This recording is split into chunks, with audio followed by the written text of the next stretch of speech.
The Sawyer Mini is the most versatile personal filtration system available. It's a perfect solution for backpacking, hiking, hunting, fishing, scouting, international travel, and emergency preparedness.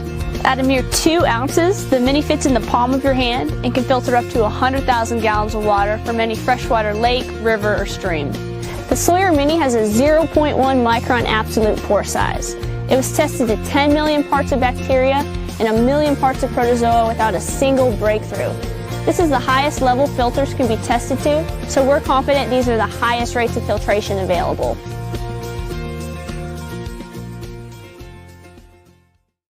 And we're back, and I've got Jeff MD and Mad Bomber Mike in the green room right now. Just a couple quick things to cover. Want to say thank you to Jeff McCaslin, one of our insiders and followers. He wrote to me earlier today to mention that there were some really good Black Friday sales for Sawyer water filters on Amazon right now. They've already started them. So I put a link down below in the description. 20, 30, even more than 30% off on their products. And as you can tell from the opening of the video, we love Sawyer filters for a whole bunch of reasons. Moving on from there, if you haven't watched recently, we've moved the conflicted question to the end of the game so we can get off the X a little bit faster. If you want the brief that has all of the sources for everything we're discussing, all of the links and additional notes, go on over to patreon.com/survival dispatch. There's a clickable link in the description below. Sign up for a free account.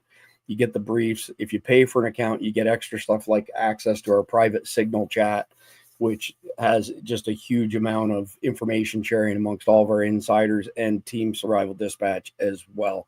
Okay, first things first, before I bring Mike and Jeff on stage, breaking news in the past few hours that Jack Smith has asked the judge to dismiss the, I don't know why they call it subversion. It was more so the hush money trials for, oh, no, wait a minute. Sorry, getting all my Trump lawsuits mixed up. This was on the classified documents at Mar-a-Lago, pardon me. And further to that, after he filed for it not too long ago, I think it says somewhere on this tweet, 5 p.m., so less than 2 hours ago, the judge signed off on it. So the lawsuits related to the Mar-a-Lago documents are done. Quick monologue before I bring the boys back in. And I want to say that I want to give everybody a reminder that we have many thousands of terrorists and known foreign criminals in our country right now. And we've been feeding y'all credible intel for a couple of years now, where there's some plans on behalf of terrorist groups we've known about for upwards of 20 years. It doesn't mean that they're going to happen for sure, but just to give you an idea, the depravity, some of the plans that they have, one of them is to conduct simultaneous terrorist attacks across the country in chain stores. So Best Buy was specifically mentioned, for example. So we should all be on alert this coming weekend, especially Black Friday. But for the whole weekend, I would say that if you're going to be out and about and you're going to be shopping, just be aware of your surroundings, who's around you. And hopefully we get through this without having any terrorist attacks. But, you know, I don't agree with the FBI on a lot of stuff. But one thing I do agree with, it's only a matter of time before these terrorist cells light up and do something. And it will be simultaneous attacks across the country. And it will be more than one day. It'll be for several days in a row. And they don't even have to kill that many people. But just imagine that you had simultaneous terrorist attacks 3 days in a row. Nobody's going to work. Nobody's sending their kids to school. We have complete breakdown at that point in time. So beyond that, we're going to start with an article that was sent to us by Jeff first. I'm going to bring that up right now, and then I'm going to bring the boys on and let Jeff start the conversation on this. Boy, it sure would be nice to have a producer at times. Okay. It's kind of like rubbing your belly and patting your head at the same time, right? You have to be skilled to pull off being the producer, the host, and quarterback and everything. So, Jeff, this is the article you sent to the Intel group this morning, correct? Yes. Do you want to speak to it in high-level terms for our audience?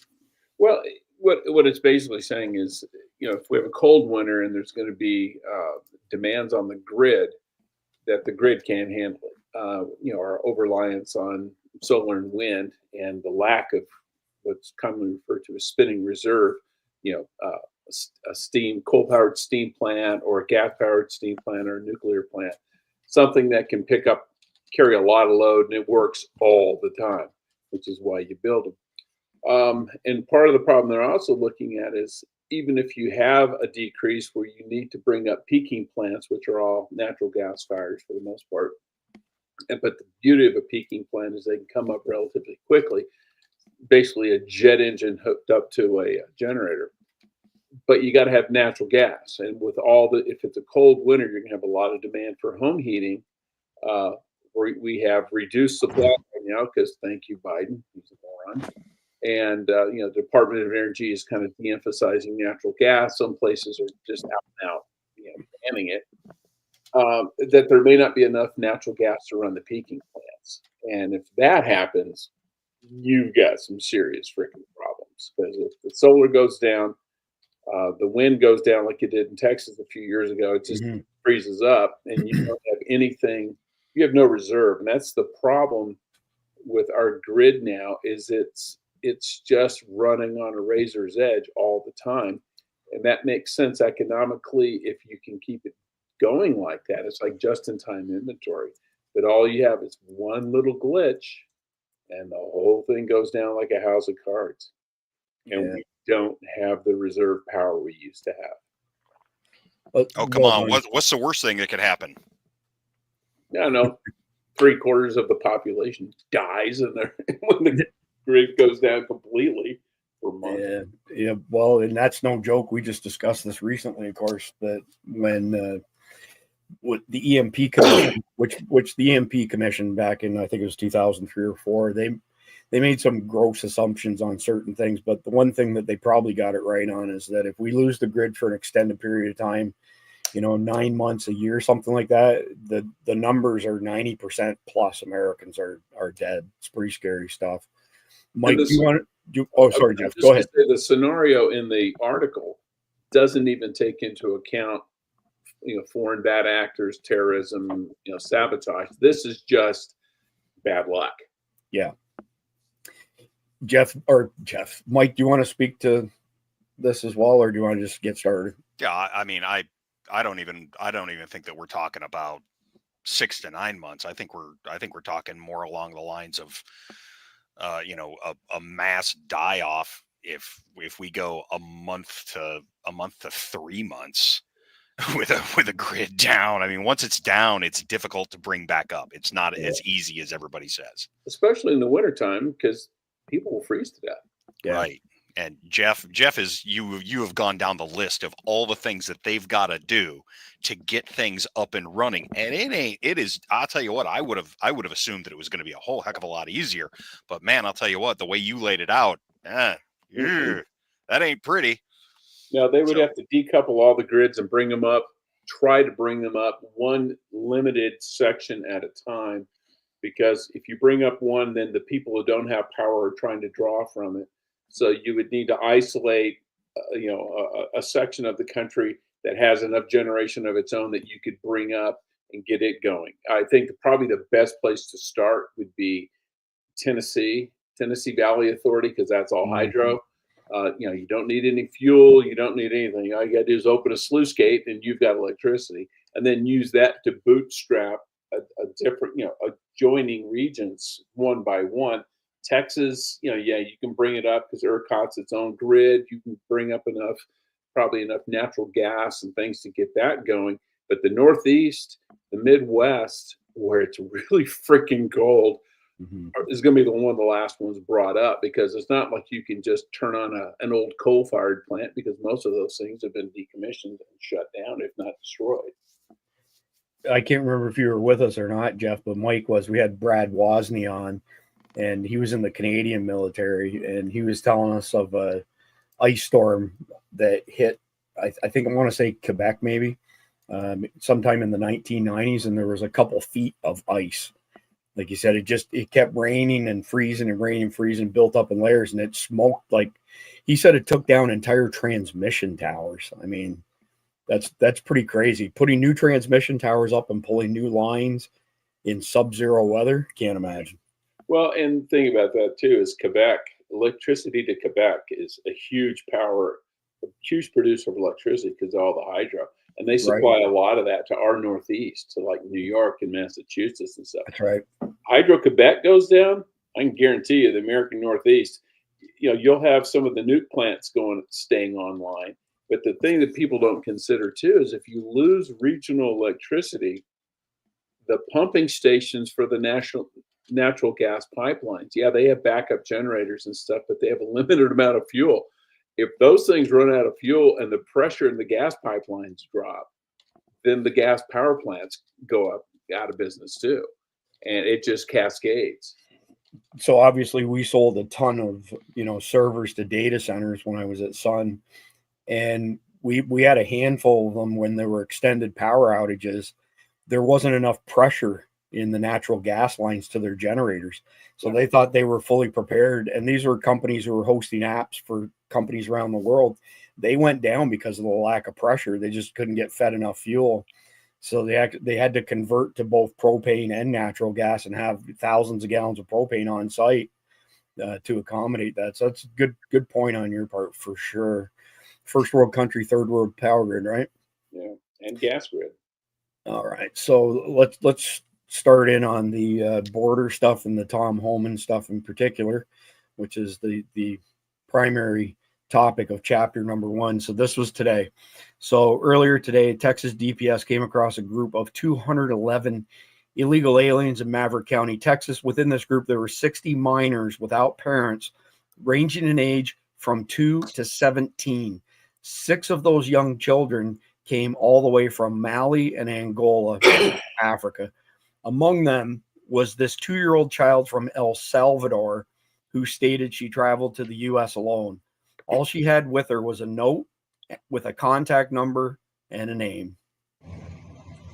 Venezuela, mamá. Venezuela. ¿Sí? ¿Qué tantos años tienes? 2 años. ¿No vienes con tu mamá y tu papá? ¿No? ¿Venezuela? ¿Para dónde vas, mamá? ¿Dónde están? ¿Estados Unidos? Okay.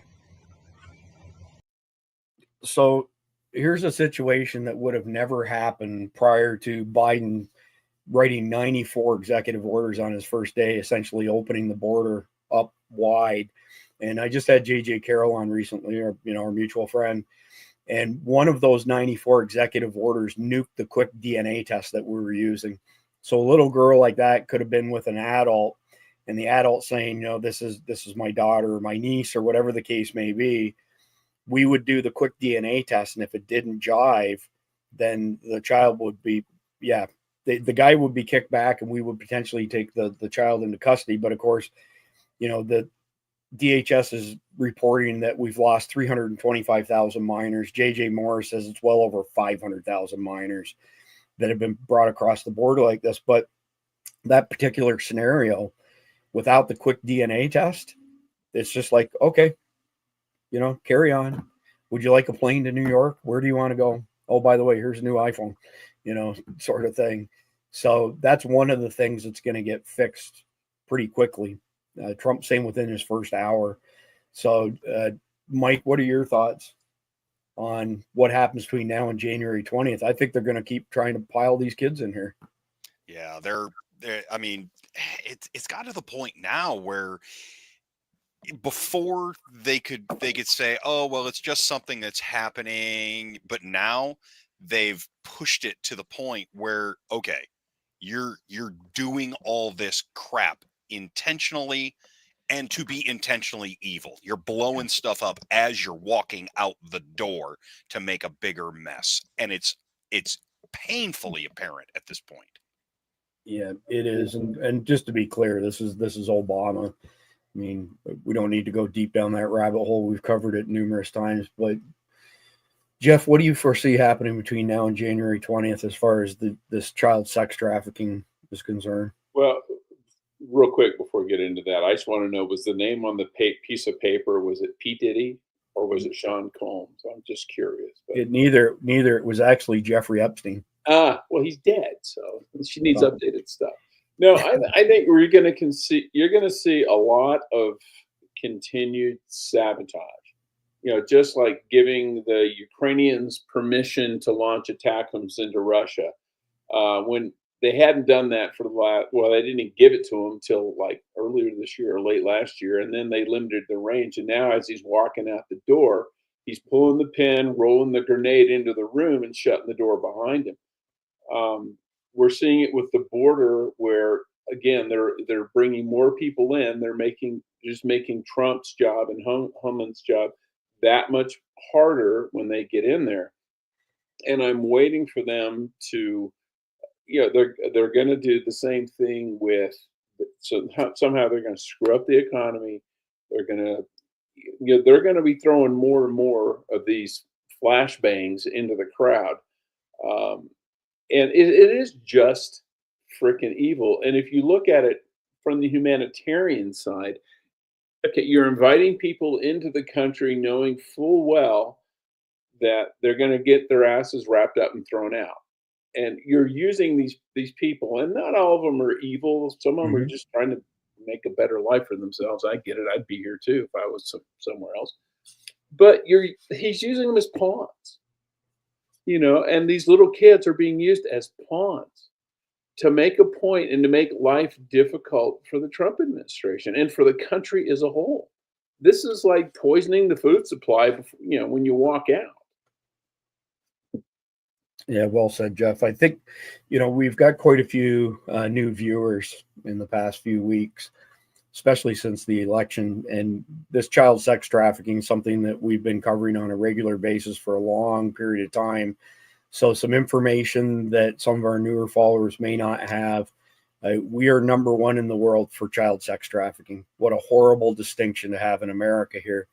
And you guys might remember when we had Victor Avila on the very first time, darn near a year ago. And he said that we were number one. I asked him, I said, are you telling me that it's easier to smuggle children into the United States and then export them around the world? He said, yes, that's exactly what I'm telling you, that it's easier to export children from here to there. The other thing is that poor little girl who was 2 years old there, her life expectancy would be 5 years old. According to J.J. Carroll, they'll sell a little girl like that into child sex trafficking. She might be a little bit too young for a full-time job. I'm using that word very, very loosely, but on average, they are prostituted out 15 to 20 times per day. They generate in the range of $250,000 per year in income. And unlike drugs, it's recurring revenue, right? They bring the cocaine in, they sell it, they go get more cocaine, they sell it, not with these children. But 3 years is basically the life expectancy. We're number one. And there's three ways that these children are being brought into the country. One, at the border, as we just saw in that video. Two, up the Mississippi Delta and all of the tributaries that feed into it, Tennessee River, Missouri River. Nobody's patrolling the waterways. So they have barges coming in with containers on them, containers full of handlers and kidnapped children and women. They have access to 60% of the lower 48, and they never have to go on any highways or roads where they might be, they might get in a fender bender and they're caught or anything like that. They're just free to do whatever they want. And then the third one would be kidnappings in parking lots, which is nowhere near as much as the first two, but it's still significant enough, especially happening in areas where the TDA gang is Tren de Aragua. So let's move on to the first video here with Tom Homan. He says makes some fairly interesting comments here. And just so y'all catch this part at the beginning, when he says his family's not living in his home, his family's not living in their home in upstate New York right now because of death threats. This administration's turned this world upside down. So now I'm being attacked, right? I got death threats. My family's not even living in my home right now. So all of a sudden, the guys who want to enforce the law are the bad guys. The guys who break the law are the victims. And for those mayors and those governors who say they're going to stop ICE from doing the job, stop me from doing this job, listen to the Laken Riley tape. Listen to the 17 minutes of this girl suffering, fighting for her life, fighting for her breath. This little girl didn't want to die. She fought like hell. And listen to that tape. That happens every day across this country at the hands of an illegal alien. And finally, I'll say this. President Trump has made it clear. We're going to prioritize public safety threats and national security threats right out of the gate because they pose the most danger to this country. What governor or mayor doesn't want public safety threats and national security threats out of their neighborhoods, out of their communities? That's your number one responsibility. So you can hate Trump all you want, but you got to love your community more than you hate President Trump. Typical Tom Homan. Well said. That's the first time I've seen him say that in an interview, that you have to love your community more than you hate Trump. And, you know, when you consider the evilness of this human trafficking, especially child sex trafficking, you got to be twisted in the head not to agree that we got to get these criminals out of the country. Nobody's saying that they're all criminals, but we know for a fact that we have 13,000 convicted murderers that we've let across the border, that have been documented as crossing the border. And we have countries like Venezuela where we have no reciprocity with them. So other countries, let's just say for argument's sake, somebody came from Canada into America, we can ping the Canadian law enforcement agencies and they can come back and tell us, yes, this person has a criminal record. Here are the details. We don't have that reciprocity with Venezuela. They've emptied their prisons and sent all of their criminals here. So that 13,000 that we know of doesn't include any of those types of characters. And then there's many tens of thousands that are guilty of other crimes, including rape. I mean, this is condition red, really. So, Mike, I'll go to you first for your thoughts on Tom's comments in that video. I mean, he's the right guy for the job. The man is unflinching at this point, and you can tell he's already pissed off, which, I mean, if I was getting threats against my family, I'd be pissed off too. And God knows, oh yeah, go ahead. You're going to put me now into a position where I can even deal with those people that are making death threats. Oh yeah. Come get some. And you know, the problem is the people that make the death threats, they're the ones that are the least capable of carrying that stuff out. Such scummy people. Who threatens another person's family? You know, who does it? That's just, man, how bad of a person do you got to be be that person? Disgusting to me. I didn't put it in the brief for tonight just because I had enough stuff already for content, but there's been an explosion of videos recently on X from people who hate Tom Homan, they hate Donald Trump, making threats against them, saying that they're going to kill them and, you know, they're going to come after their children. And I look at it and I just shake my head because, as you know, 3 times this year on X, I have quoted the consequences of being convicted of treason. And 3 times I've been kicked off of X because I, you know, quoted essentially, I don't know if this will get zapped on X or not. We're broadcasting there, but basically you get the most extreme penalty for treason. Let's just leave it at that. But they let people like that stay online. You know? It takes time to clean up the swamp, man. Boy, howdy is there. We've made some big strides just in a year. We have. Yeah, actually 2 years and about a week since Elon bought X. But you're right. There's still a lot of woke code under the hood, right? Jeff, what are your thoughts on Tom Homan's comments? Well, I mean, he's right on the mark, but I think what we need to do when we got these sanctuary cities and stuff that are working against him is you need to let all these violent illegals know exactly where they can go and be safe. And then when the crime level ratchets up to an unacceptable level in, I don't know, Denver, San Francisco, Los Angeles, New York, maybe the citizens there will say, we might want to reconsider this whole sanctuary city stuff. It's always fun until it's your house that gets robbed. Yeah. But we don't let anybody out. No. We put a fence around it. Perimeter set. You're stuck. You don't get to get out. You said a Democrat is a Republican who hasn't been robbed yet. So yeah. Oh, so you want to get out? Wait a minute. Oh no, sorry. Your social media here says that you support those sort of cities. Turn around. Go back to your home. Back to your home, citizens. Nothing to see here. As you're describing this Roach Motel model, Mike, because that's all I can think of is, you know, the roaches get in, but they don't get out. But I had this visual image of the hog traps where you've essentially got a perimeter fence, a second perimeter fence, and then something to entice them like corn to get them in there. And then once they get in, boom, boom, both doors drop. and they're trapped behind there. That's a great idea. But I complimented Jeff the other night ago when he mentioned this. I said, leave it to the CIA guy to basically overthrow the government by putting a serious load on them. But that's good timing, because that's actually our next video, which is part of the same interview. But the next video with Tom Homan actually speaks to this particular topic. And Tom Homan, you got a very, very powerful weapon that the Democrats are empowered against Republican administrations, state and local, all the time: federal funding. If you have a governor who says, I'm not going to cooperate, I'm going to block you, well, then federal funds should be slashed to that state. And I mean hugely so the people of that state understand that the governor is the responsible party, that the mayor is the responsible party. They can beat their chest to being sanctuary cities all they want. They're part of the United States, whether they like it or not. This is a federal issue. Even the governor of Texas, he's the one trying to enforce federal law against the Biden administration. That won't. But these states, much like the Confederacy, they want to go on their own. They want to do their own thing. To me, you've got a powerful weapon, among others, which is okay, no federal funds. Boom. Last thought. And that's going to happen. I guarantee you, President Trump will do that. And Tom. So, I mean, he says it all right at the end there. That's going to happen. So this is part of the plan, the deportation plan, that people who don't cooperate, they're going to lose federal funds, but it's going to go beyond that. So there was a bit of a pissing match over the weekend between the mayor of Denver, Mike Johnson, and Tom Homan. And it started out with Mike Johnson saying, I'm going to put my, Denver Police Department between the migrants and Tom Homan, and I'm going to, get 50,000 demonstrators to come out. It's going to be like Tiananmen Square.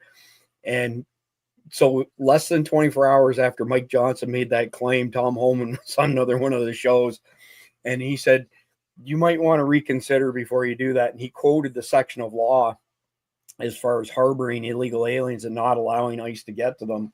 And he said, I'm going to put you in jail. So then Mike Johnson does a follow-up video, which we have queued up, where he does a mea culpa. Well, I didn't really mean that, I was just saying we shouldn't get to that point, blah, blah, blah, blah, blah. But what kills me is that everybody who opposes Tom Homan's plans to make America safe again, or safer at least, they're either these white liberal ladies with the craziest eyes. It's a dead giveaway. They all have Charlie Manson eyes. Do what? And a box of wine.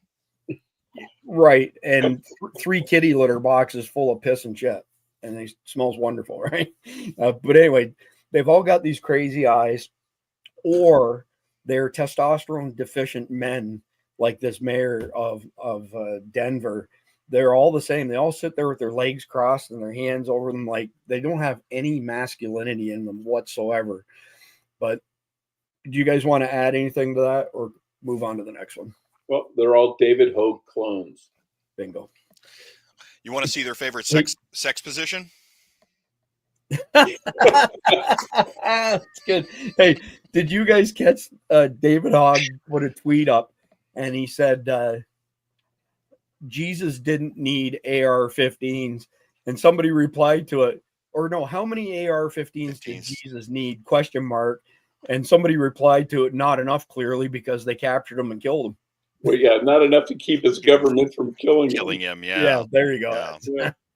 I mean, so I think the big wake up for a lot of these folks is going to be a complete cut of federal funding. So look at the state of California. The state of California is 100% underwater. They exist exclusively on federal funding. I mean, they have destroyed industry in that state, other than the little bits of tourism that they're still getting. And so, okay, sure, we're going to go at, let them all come to California, knock yourself out. That'll give us a nice spot where they're all in one place. And then you starve. Yeah. Push them over the border south, or you starve. Your choice. Yep, agreed. Jeff, any further thoughts, or we're good to go? I mean, you just make it uncomfortable for them. I mean, liberals love to virtue signal, but they never have to go through that. It's like global warming, we can't do that. But as they fly around in their private jets, or we're here for the poor people, and we're going to have $1,000 a plate gala to raise money for it. And yeah, but it never really affects them. You're seeing a little bit of it in San Francisco now with all the crap on the streets and everything, and people are going. They just they voted out their DA who wouldn't prosecute people. And they're making a stab at getting rid of the mayor because they're finally saying enough. Dump into that about 150,000 illegals and see what happens. They'll be Republican before too long. Yeah. No One Nowhere over here on YouTube. Man, he came up with a good one for California. Close their watersheds as well. Oh yeah. That'll force the issue in about 3 days. Yeah, if that long. Absolutely. Or So the power they import from other states. Right. They don't like to generate their own. Right. They get a ton of power from Utah of all places. Oh yeah. That place would look like Afghanistan in about a week. Oh, turn yeah. off their power, turn off their water, and turn off the federal funding. Yeah, the place will look like Afghanistan somewhere around 1860. So the next one I've got up is a written article on this Mike Johnson, and he says it's not fair that we would be going after these migrants. And when I read that, my first thought instantly was, you have spent $100 million in the past year of your taxpayers' money on illegals and done nothing for your citizens. How is that fair to the people that are paying property taxes to the city of Denver? Or the county at least. I mean, they describe them pretty well in this article, far left. And there's a bunch of videos out there. We'll play part of this one here to kick it off. I would certainly protest it, and I would expect other residents to do the same. Trump's new border czar, Tom Homan, has said that he is willing to arrest leaders like yourself for standing in the way of these policies that they want to enact. Would you be willing to go to jail for these things? Yeah, I'm not afraid of that. And I'm also not seeking that. I think the goal is we want to be able to negotiate with reasonable people how to solve hard problems. Republican and Democratic presidents in the past have all tried to find solutions to these problems. President Reagan helped people get access to work so they could stay and support themselves. Biden and Harris worked on restricting entry at the border to close down. There are a lot of ways. Oh my God. Here we are into the Democrats. If we tell a lie enough times, it must be true. They've worked hard to shut the border down, right? They only let 20, 30 million illegals in. To approach this problem, we don't think it has to come to this. But yeah, I think when you look at, Ralph Carr has always been one of my heroes. He was the governor who in the middle of the internment of Japanese Americans said this was the wrong thing to do. And he stood up. It was unpopular. People were mad at him about it. That was in the middle of wartime. If the president or any of his actors are going to do things that we think are illegal or immoral or un-American, we'll stand up against them. Well, the Japanese were Americans. They were born here. They were citizens. Right. Exactly. Kind of an important distinction to make, right? Just a little bit of a distinction. I mean, the way this guy positions himself, it's like, he's the savior of everything that's righteous.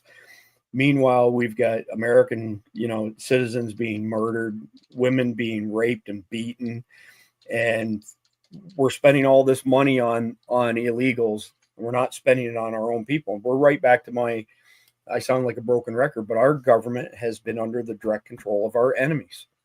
And that changes January 20th. Go ahead, Jeff.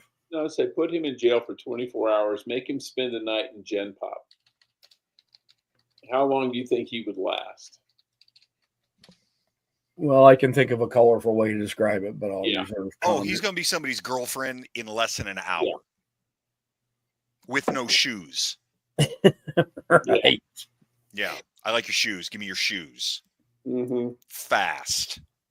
Yeah. So this Mike Johnson, of course, is not the only one. The mayor of Boston has been running her mouth as well on how they're not going to cooperate with Tom Homan and deportations.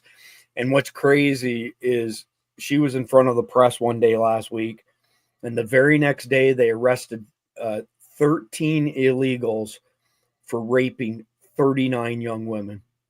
That shit should have never happened. Should have never happened. This is blood on all these, Democrats' hands and rhinos as well. Republicans, Democrats, two different sides of the same coin. People are still fixated.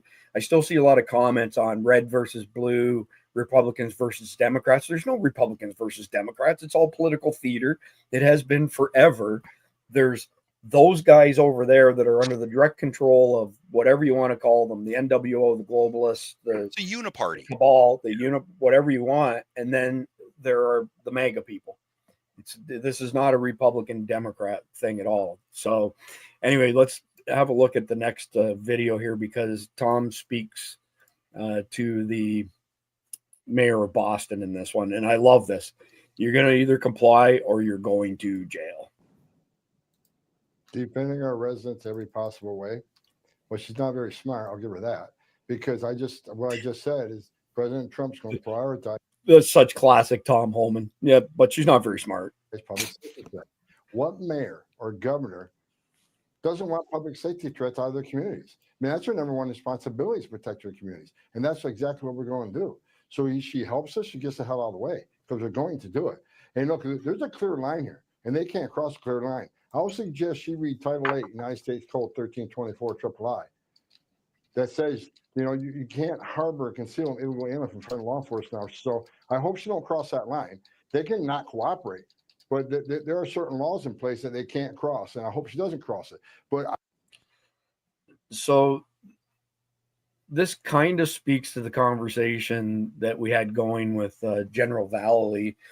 And I don't remember if you were on for this or not, Mike, but General Valley sent an email to Todd Callender, myself, a couple other people. This is a few months ago, asking, why have none of these public officials been arrested and charged and convicted for breaking the law when the Soros-backed DAs do it on an almost daily basis, right? And that conversation kind of extends to these mayors who are breaking the law. Somebody's got to set an example of them, because that hasn't happened. They've been given free reign to do whatever they want with no consequences. And they're going to have to take a couple people like these mayors and put them in jail and say, you broke the law. You put Americans in danger. And even go one step further, that, all of these youngins that were murdered and raped in your jurisdiction, you're criminally responsible. You're civilly responsible. Your policies created this. This is your fault. And hang it at their feet. I'm a little disappointed with what Tom just said, because he lied to us all right there. Because at the very end, he says, I hope she doesn't do it. That was a lie. He hopes she does do it so he can arrest her ass. That is absolutely the truth. I mean, but I'll let it slide. It's a little white lie. We'll let it go this time. We for people who are new to Survival Dispatch News, we've had Tom Homan on. We've worked with Border 911. We've raised a bunch of money for Border 911, which is Tom's nonprofit. And the guy is salt of the earth. He's just he's a true blue American patriot. And we don't have the video in tonight's lineup, but we have played it. He took a huge pay cut to take on this border czar role from what he normally makes. But I think you were with me, Jeff. I don't think you were, Mike, where Tom Homan said, I had to take this job before my wife killed me, because she was pissed off at me, because every day I was pissed off that I couldn't do anything about it. So, yeah. Why else do you take jobs like that? Duty calls, or mama says you need to do this. And you look at Ramaswamy, you look at Elon, what they're doing. They're not getting paid for that. Right. They're going to save us trillions of dollars, and they're not going to make in fact, they're going to lose money doing it. That's right. This is probably a good time just to mention to tonight's audience that we have some very close friends who've been called upon to help coordinate efforts with this deportation. And I'm going to let them announce, what they're doing when we have them on SDN, so that I'm not speaking out of turn. One of them is going to be the liaison between the military and Tom Homan, as far as coordinating the use of military assets to conduct these mass deportations. And another individual who's tied to the hip with the other one that I just alluded to, his company provides armed security guard training and certifications. And that's fairly important for anybody who wants to help their country and put their money where their mouth is. There's going to be a very concerted effort to court retired law enforcement officers, former law enforcement officers, retired military, and licensed armed bodyguards to provide some assistance on this mass deportation stuff. And let's be realistic, the first phase, which Tom has flat out stated, we're going to go after the criminals. There's going to be bloodshed on both sides. It's going to be ugly. It's not going to be a pleasant experience. They're going to fight tooth and nail. You already have the leader of TDA approximately 3 months ago gave all of his, gang members the green light, go ahead. If you are confronted by cops in America, shoot to kill. And I can't remember who it was that made this point. You guys might remember, but we had somebody on Survival Dispatch News who said the difference between these, call them Hispanic gangs like TDA, MS-13, the cartels, is they go from 0 to 100 in the blink of an eye. So, it wouldn't be uncommon, let's say at a gas station, for somebody to piss somebody else off because they took the pump and one person to jaw the other one, but nothing comes out of it. And I just can't remember who we had on, basically said the second that a confrontation starts with these guys, they're pulling guns and knives and they're looking to kill you instantly. There's no time for you to, have a discussion. It's do or be killed sort of thing. So let me pull up this next one here.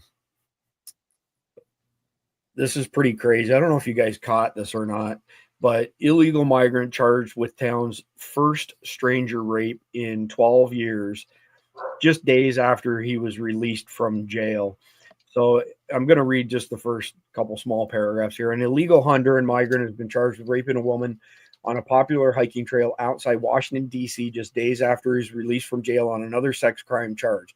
And it's the first sexual assault of that kind in the town for more than a decade, according to authorities. This is the only stranger rape that we have had in town in my more than 12 years as chief of police, said Herndon, Virginia police chief Maggie DeBoard in a press conference Tuesday. Virginia Governor Glenn Youngkin slammed local officials for allowing the serial sex, I don't know why they say pest. I'm guessing maybe autocorrect got the author, but predator would be more apt, to be released into the community instead of being turned over to ICE and deported. So, I mean, we're all familiar with Kate Steinle, in San Francisco, that kind of started this whole thing as a victim of a drive-by shooting. Everybody's familiar with Lake and Riley, and there's a long, long list of women who've been raped and murdered. This is blood on their hands. I don't know how else to describe it, but they never seem to face the consequences. I mean, Jeff, do we arrest the cops who don't enforce the law? I mean, what's the path forward here? Well, a lot of times the cops are acting on orders from their own higher ups. I mean, look at California, where they just say, don't bother arresting people who are stealing less than $1,000 worth of stuff. Or the cops go, I arrest them. You turn around and put him on the street 10 minutes later. Meanwhile, I'm still doing the damn paperwork. And it's a lot of paperwork. So the cops are like, what's the point if you're not going to put him in jail? And that case there in Herndon, I used to live right next to Herndon. I know that the trail that she was raped on is one I used to go ride my bike on all the time. It's a nice, sleepy little town, suburb of DC. But it's affecting everybody and everywhere. It's not just the big cities. It's all over the place now. A piece of news that didn't make it into the brief. We've got a video coming up here shortly, and I'm trying to remember the gentleman's name, who basically says, yes, the mass deportations are going to be ugly, but you're going to see a bunch of them self-deport. There was an article published late this afternoon, and I think the number was there's been 20,000 Haitians dropped into, was it Indiana or Ohio, a small town? Springfield, Ohio. Yeah, that's it. And I can't remember the exact number, so I won't quote it, but a fairly significant number of them have apparently already left. So they're already self-deporting themselves. Well, they left Ohio. Yeah, right. Where did they go? Or something, but yeah, because almost all 1,500 are still here in Alabama. Yeah, for now. And like my county, I mean, we got a lot of Tyson going on here in northern Alabama, and they all the Hispanics that worked at the Tyson plants all got fired, and the next morning all Haitians moved into those positions. And they were all brought in, paid for, and coordinated by Tyson. And man, I'll tell you what, you want to talk about a company that's going to lose a lot of money. Well, so that's a good point on the human trafficking and the child sex trafficking. It's easy to forget that there's a significant number of them that are essentially forced into slave labor. So they're not being sexually trafficked, it's slave labor. And ironically enough, when we talked to Victor and JJ Carroll, they both said that you have this 3-year lifespan for these youngins who've been sold into the sex trade, but the ones who've been sold into slave labor isn't much better. 5-year lifespan on average. And when I say 3-year lifespan, 5-year lifespan, that means that they predominantly commit suicide, but in many instances, their handlers just kill them at that point, especially the sexual ones, because they're flat out worn out, good for nothing at that particular point in time, just a shell of a human being. And they're witnesses. Yeah, there you go. But Mike's point with regards to Tyson is really on the money, that there's some pretty big companies that are very well known that have large workforces comprised of people who are either part of that, trafficking into essentially being slave labor or illegals, and they just flat out don't care. And there was one in Louisiana, I want to say it was approximately a year ago or so, where they got busted by the authorities. They got fined by the authorities. They paid the fine and went right back to having illegals work because they could make that much more money by using illegals. Even after they paid the fine, it was still more profitable for them. Yeah, dude, that's been the construction industry for decades. That just means the fines aren't high enough. Right. You got to make it really painful. Yeah, and I'm sorry, but if you're going to hit somebody with just fines, that means it's legal. It's legal just for a price. Yeah. Yeah. Make it tough on them. Start some jail time. These guys in jail. Yeah, like you put the CEO of Tyson Foods in jail for 5 years. Yeah, you'll see that shit stop. Yeah. So a few years ago, a buddy of mine who was a crane operator was on a job site, pulled into a job site in Port Orange, and it got raided by ICE. And he said every single person except for the superintendent and the foreman was taken away in vans and handcuffs. And there was something like 30 illegals working on this building. It was a roofing company, but yeah, it's crazy stuff. So you want to talk crazy stuff. I don't know, again, if you guys had a chance to go through everything in the brief for tonight. And by the way, if you're watching and you want to read some of this stuff yourself, just go to patreon.com/survival dispatch or click on the link below, sign up for free. You get the same brief that we're going off while we go through this. It's got all the links and the descriptions and everything. Check this one out. Judge rejects Second Amendment argument from illegal immigrant living in Ohio charged over possession of 170 guns. I mean, that just makes me shake my head. I don't even know what to say about that. I mean, if he'd gotten the right judge, he probably would have gotten away with it. Yeah, maybe. But in California. Go ahead, Mike. Look, we all like to have our guns. What are you going to do with 170 guns? Sell them. Well, there's something going on there. Well, yeah, there is. He's a broker of illegal guns to gang members. Right. I haven't played this video, so I'm not sure if the video is specific to this or not, but let's have a quick look and see if it is. Where to begin, and it's like a grain of sand in the ocean, No, that looks like that's another story. I like the New York Post, but they're guilty of putting videos like that in articles that are completely unrelated.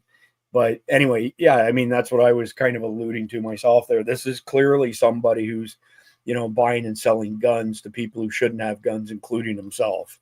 So anyway, we'll move on from there. Byron Donalds, that's who it is. That's who's up next here. So Byron speaks. I like him. He's a really decent guy. And he speaks to the self-deportation stuff in this video. How difficult will it be to deport all of those people? Congressman, I mean, the low end is 10 million. It could be 16 million, 20 million people who have come into this country on Joe Biden and Kamala Harris's watch. How do you round all those people up? I mean, are you thinking about military going in there and getting these people out? How will this be done? Well, then first you start with criminal illegal aliens. They're easy to identify. Working with law enforcement agencies all across the country, Tom Homan and his team, along with Secretary Noem and the Department of Homeland Security, will be able to get those people out of our country very, very quickly. Then you have to move to people who already have deportation orders that have been given to them, but they simply have not left. You move to that group of people to a secondary level. Again, dealing with ICE, local law enforcement. In my district in Southwest Florida, our local sheriffs are more than prepared to use the 287G program to help remove people from the United States. That's how you do it. I think the hyperbole of using the military, we're nowhere close to that. Probably won't even need to do that, because the truth is, once you start deportation proceedings, illegal immigrants understand as well. They don't want to be caught in our country and have to be deported by ICE, because if you are, then you're barred from returning to the United States for a decade. So I think you're going to see a lot of self-deportation once this process begins. All right, I got to go to you first, Mike, as the veteran here. What are your thoughts on him saying that the military will probably not be needed? Oh, I agree. I don't think the military should be used in a lot of these positions. The military is a sledgehammer. That's not what they're built for. One thing that is, what was that movie about when they closed down New York City over bombings and stuff like that? And a Dustin Hoffman movie? No. Had Bruce Willis as a general in it, and he was he was a little off the hook. They did say one thing in that movie that I totally agreed with, that there is nothing so caustic to the morale of a nation as looking out and seeing your own military on the streets. Okay, the military should not be policing. If you didn't see that in Iraq and Afghanistan, then you weren't paying attention. The military is not good at policing. We never have been. I totally agree. Now, holding the border, yeah, absolutely. Providing logistics and stuff like that for these agencies, yes, absolutely. That's a great thing. Putting them up there, kicking indoors, no, bad news. Do not do that. Now, and law enforcement is good at that. Military is bad at that. But I do have to say one thing. You got a gray area there. You got a gray area. Those areas up there in a couple of cities, Dallas, up there in Denver, the like, where you've got those areas that Tren de Aragua or a couple of the other big gangs are holding. It's gone too far to be a law enforcement issue, and now trying to get the military to be able to do that without leveling the buildings. How you going to do this? There's going to have to be a little bit of a balancing act. And personally, in my feelings on those sort of situations, you need to move it over and you need to outsource talent. Lots of tear gas. We'll have our good friend, Lieutenant Colonel Doc Pete Chambers, back soon to discuss this topic. And it'll be interesting to hear his thoughts on what capacity the military may or may not be used in. And I'm sure he'll agree with your thoughts, Mike, although he might have like some more fine details just because he's plugged into this stuff on a pretty regular basis. That's all. Yes. Thanks, Glock 316. The movie was called The Siege. Yes. Okay. I remember that one myself. All right. So we'll move on to the next video here. And it's got MTG in it. I'm not her biggest fan, but let's hear them say what they got to say here. And another thing that you just said a moment ago is about sanctuary cities, about officials throughout the country who might be harboring illegals in this country. Are you saying that sanctuary states and sanctuary cities will lose their federal funding? If they use their police officers and their resources to harbor and protect illegal criminal aliens, then absolutely those sanctuary states and cities are in danger of losing their federal funding, and rightfully so. We all just watched in absolute outrage, anger, and tears Laken Riley's murderer's sentencing trial. We listened to her parents, family, and friends. She would be alive today if New York had not been a sanctuary state, if they had not released that monster and released him out to be free again, where he came to Georgia and murdered Laken Riley. Blake and Riley's story is not a singular story. It's a story that happens to Americans all over the country. Nearly every single day an American is murdered by an illegal alien. Yeah. If these Democrat governors and mayors want to use their federal dollars and they want to use this funding to harbor illegal criminal aliens, then yeah, we're coming after their money and they don't deserve a single penny of it. So we're back to these federal funds being held up for these sanctuary cities and counties and states. We've discussed the Department of Education, essentially being a boondoggle since Jimmy Carter, brought it into being in 1979, and how costs of education have skyrocketed, but the results have absolutely plummeted. We've gone from number 1 to number 24. And I can't remember if it's tonight or an upcoming video or episode, I should say. There's a video of Barack Obama saying that if you don't allow anybody of any sex to use any bathroom that they want, we're going to withhold funds from multiple different federal departments. And they've used the Department of Education as a sledgehammer as well, many times to threaten states. If you don't do what we're telling you to do, we're going to stop all the federal funds from the Department of Education. I mean, it's pretty clear where we stand on this. And I guess it's what's good for the goose is good for the gander, right? Obama and other Democrats have used this for years, withheld federal funds. Maybe it's our time to use the same, SOP as far as I'm still stuck back about 6 or 7 videos with Tom Homan thinking, what kind of demented person would say, no, I don't want you to deport criminals and murderers and rapists from my jurisdiction? I mean, yeah, good point on that. I think S2 actually posted some stuff today on the American Communist Party. I could be wrong, but I thought I saw that. I can tell you who doesn't want that. Mayors and governors that are on the take. Also true. Follow the money, right?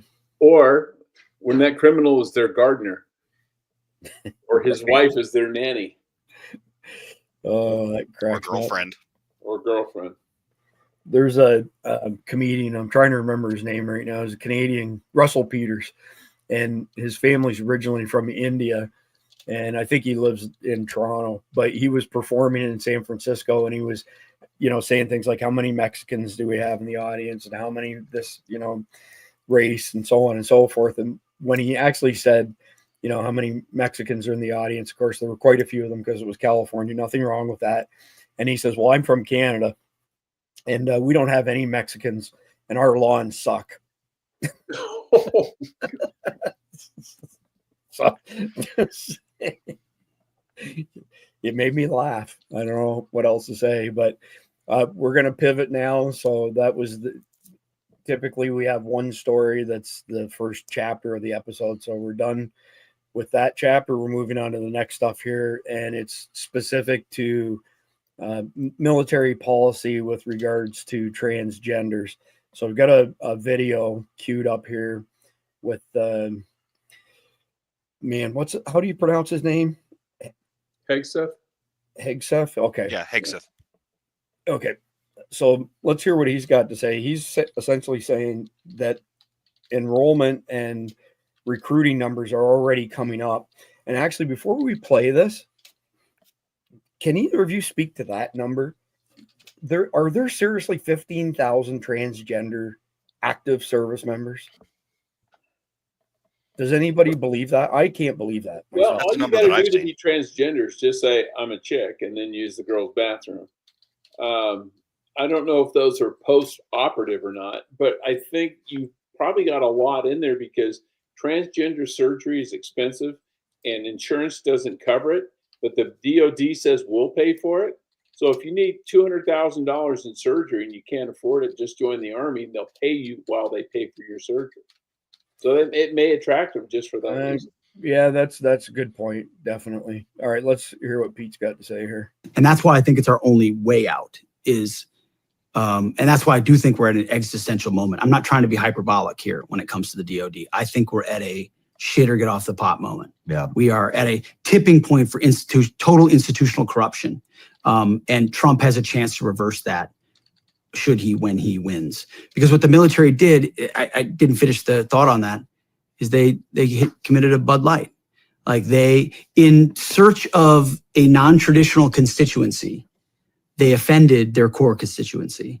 So there aren't enough lesbians in San Francisco to man the 82nd Airborne. And in trying to cater to that, they lost the boys from Tennessee and Kentucky and Oklahoma. The traditional dudes who did it because they loved their country, or they wanted the adventure, or they, wanted to try tough things, or they need an up and out of their community, whatever it is. They're like, if I wanted to do the woke crap, I could go to the local community college. Being transgendered in the military causes complications and differences. And the book kind of lays out the common arguments that those on the left or others make, which are baked in social justice. So it started, you saw it under Clinton with the tinkering of Don't Ask, Don't Tell and the reasons for those changes. And I talked to some of the people involved in when that was changed. But it really started to accelerate under Obama. And you saw the trans stuff come at the end of the Obama administration. You saw the women in combat come at the end of the Obama administration. It's because they looked around at the bureaucracies that they controlled in Washington, and the one that was that they didn't control. The Obama spent a disproportionate amount of time focusing on the Pentagon. They were skeptical of leadership and eventually brought in political appointees and generals who would do their bidding the way they wanted, which, as you know, in a top-down organization changes the ethos of the whole thing. So the book is meant to pull the whole curtain back, mostly from Obama forward, and explain how the Army that I enlisted in, or that I swore an oath in 2001 and was commissioned in 2003, looks a lot different than the Army of today. So I've got a couple more tabs open on this topic, so I'm just going to share them quickly, and then we'll talk through it. So from libs of TikTok, mentally ill people weaken our military, make our military great again. And I agree with her. Up until 2018, even the World Health Organization classified body dysmorphia, transgenderism as a mental illness. And since then, we've been told that we need to participate in this psychopathy, and not acceptable. Here's another one. Trump planning a transgender military ban due to the tremendous medical costs and disruption. Interesting that they hit on medical costs after you did, Jeff.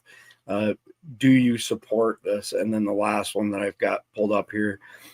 President-elect Donald Trump is reportedly stating that he will ban transgenders in the military. Good. They're a complete distraction for military readiness anyhow. Get offended. I do not give a F. Mike, you served in the military for 23 years. Thoughts on transgenders in the military from a firsthand perspective? So, it's extremely caustic to the morale of the troops. It really is. I was there. I served from the late 80s up until 2009. I got out about 6 months into the Obama administration, and you could see it getting worse and worse. It was, we absolutely despised what the Clintons were doing to us. When you could tell they were doing their little social experiment when I was in service for that. And that was no fun. But then you started seeing Congress would constantly be trying to, do this, do that, trying to do these little things. And the service hates it. The service doesn't want that. The guys don't want that. And like he said, you get those people in and you lose all the redneck boys. Mm-hmm. And guess what? Guess who you want in there? You want the redneck boys from Tennessee and Arkansas, because those dudes are there for a good time, not a long time. So they are ready to go. That's what you want. You want crazy redneck boys falling out of airplanes intentionally because they're young and they're dumb. And by God, man, they love their country. Yep. Amen to that. Jeff, what are your thoughts? Well, he's absolutely right. Sergeant York and Audie Murphy didn't wear dresses in the combat. But for me, it boils down to something very simple. The job of the military is to kill people and break things. Anything that does not further that mission is a waste of resources. Now, you got to have schools for the kids and you got to have stuff for the families. But when you are bringing in transgender, mentally ill men or women, all you're doing is creating a resource suck on the Pentagon, because they are not going to contribute. And the money you spend on them, you could hire 10 other guys from, good old boys from Alabama who are going to do the job, aren't going to bitch about it. And at the end of the day, they're going to achieve the mission. So, and we saw this at the agency where, for the longest time, you could, if you were gay, you could get hired. And then you had somebody who said, okay, I'm gay, but I'm out. My family knows, you can't blackmail me with it. And they went, well, okay. But with the generals in the Pentagon doing all this DEI bullshit, I saw the same thing at the agency. You have people whose their driving influence is their career. It's not the country, it's not the mission, it's their career. And I saw it because I served under Obama the whole time that he was there. And the thing with that is, you had people who would, if Obama said we need to be best friends with China, you would have had people in the agency who said, I will volunteer for that mission to go warm up to the Chinese, just because I'm going to get a promotion out of it. Mm. And we are seeing that now in the Pentagon. Those guys at the top, you look at Brown, your chairman of the Joint Chiefs, these people, they're just climbers. They don't give a shit about the military. They don't care about its ability to perform its mission, to protect this country. They don't care about the morale of the soldiers.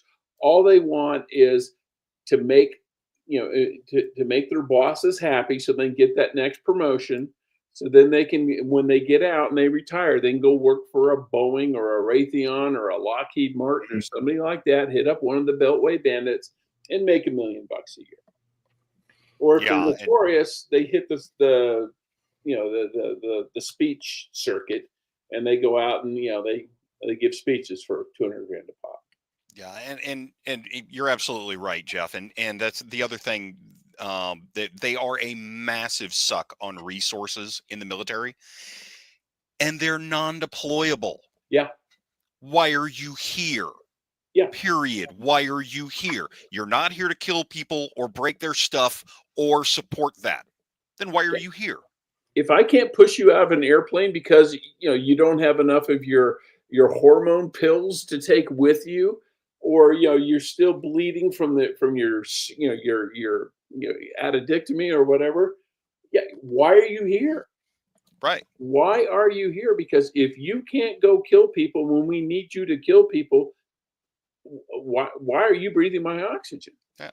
Now, that being said, I know a couple of gay Navy SEALs that are absolute units. Wait, and you're not talking about Dawn, are you? No. I just wish he was here. Not openly. It is a Navy program, but no, you're absolutely right. I know a couple of them that are just absolute units, and they're great, and their sexuality does not impact anything around them. Great, wonderful. I don't care. And that was us in the agency when they said, they hired a gay guy. It's like, I personally don't give a rat's ass who you sleep with, as long as you can do the mission, and no one can blackmail you over who you sleep with. Because there's a lot of guys who slept with someone other than their wives, let's say, who could get blackmailed as well. But if you do the job, great. But if you can't, get out.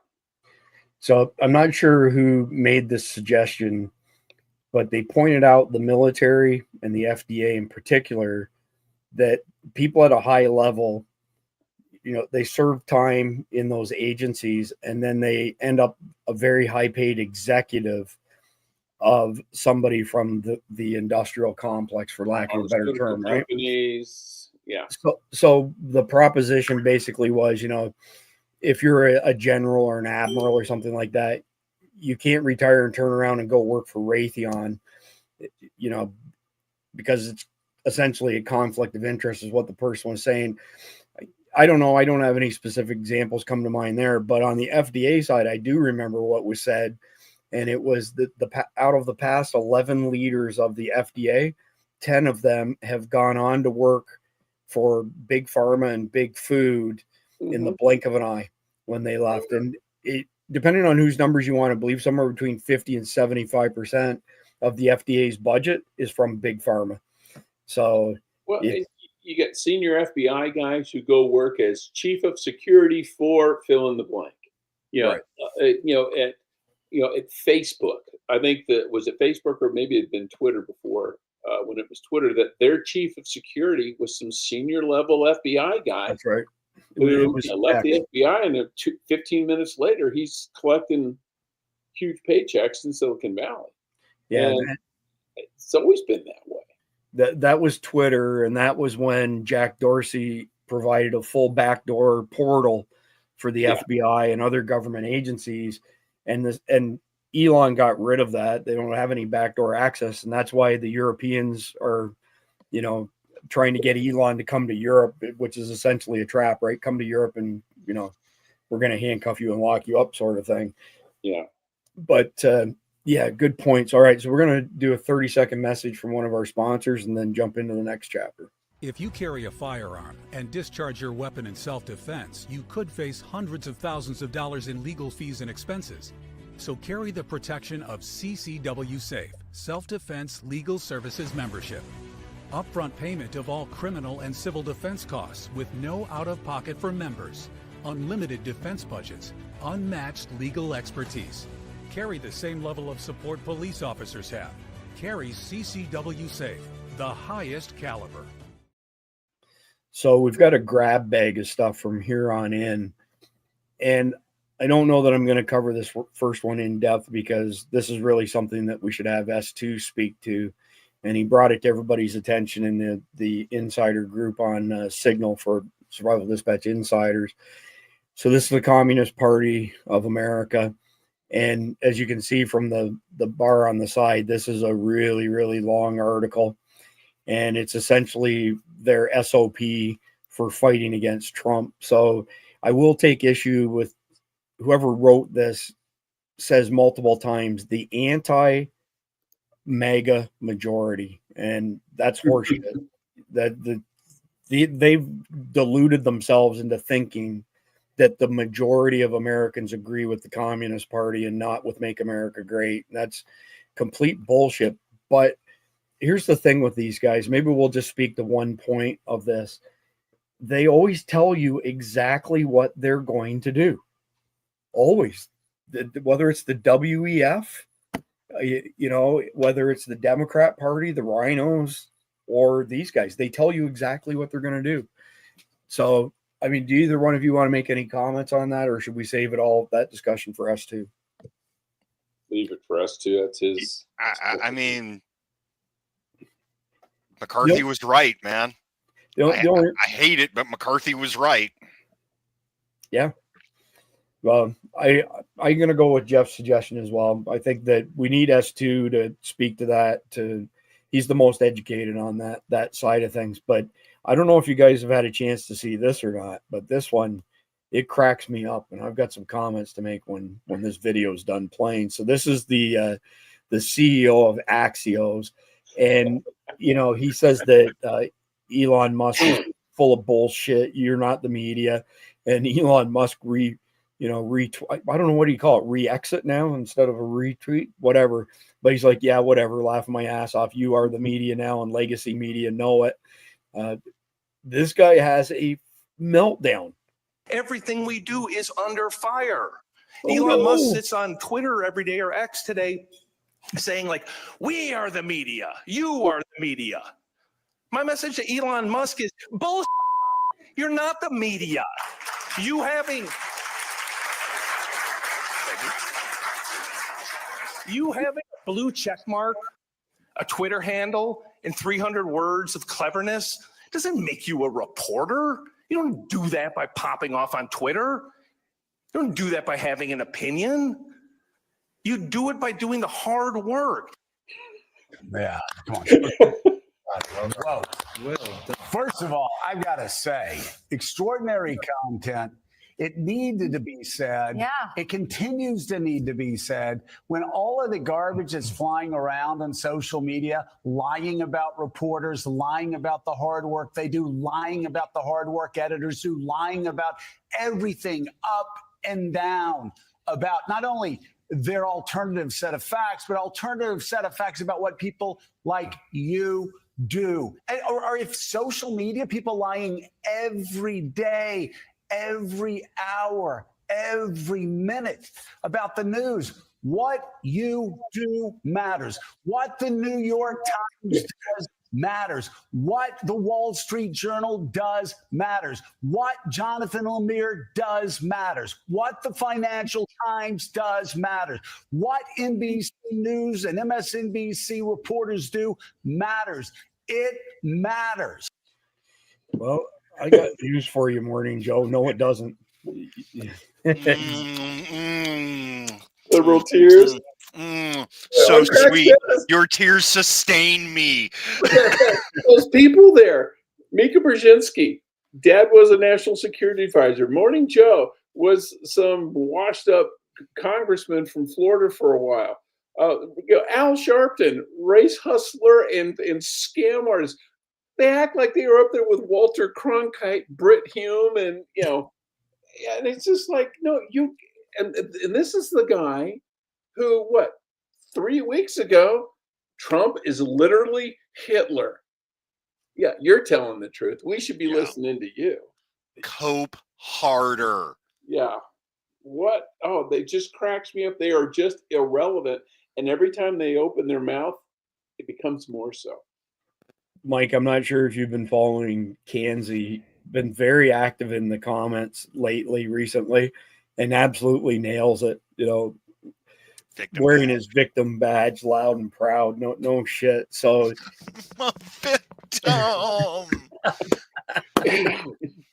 so whiny asses. I honestly, the way I described it on previous episodes is these guys, they've got the horse and buggies, and Elon's got the cars. And too bad, so sad. Y'all are done. And they did it to themselves. They've told so many lies for so long that even the normies are cluing in that it's propaganda and complete bullshit. So we're back to, if you tell a lie over and over again, how they start to believe their own lies. So Morning Joe saying, it matters. Well, that's just it. It doesn't matter. Nobody respects you anymore. Nobody trusts you anymore. Nobody gives a shit what you have to say anymore. And there's podcasts that are much more polished than ours. There's lots of great podcasts out there. The one thing that we do, and that I know other people do as well, is we put all of our research into a brief that people can download for free. So if you want to do your own research, you want to read the research that we've read through, we disclose all of that. But if we did that with these guys like Morning Joe and the other clown from Axios, we're back to the old, they should be wearing clothing like NASCAR clothing that tells us who sponsored them to say the bullshit lies that they're putting towards us. So honestly, I think this thing starts to accelerate as far as people trusting podcasters, Tucker Carlson, Joe Rogan, all those top tier guys and a bunch of us in the middle sort of thing. We don't stand to gain anything by reporting on anything at all.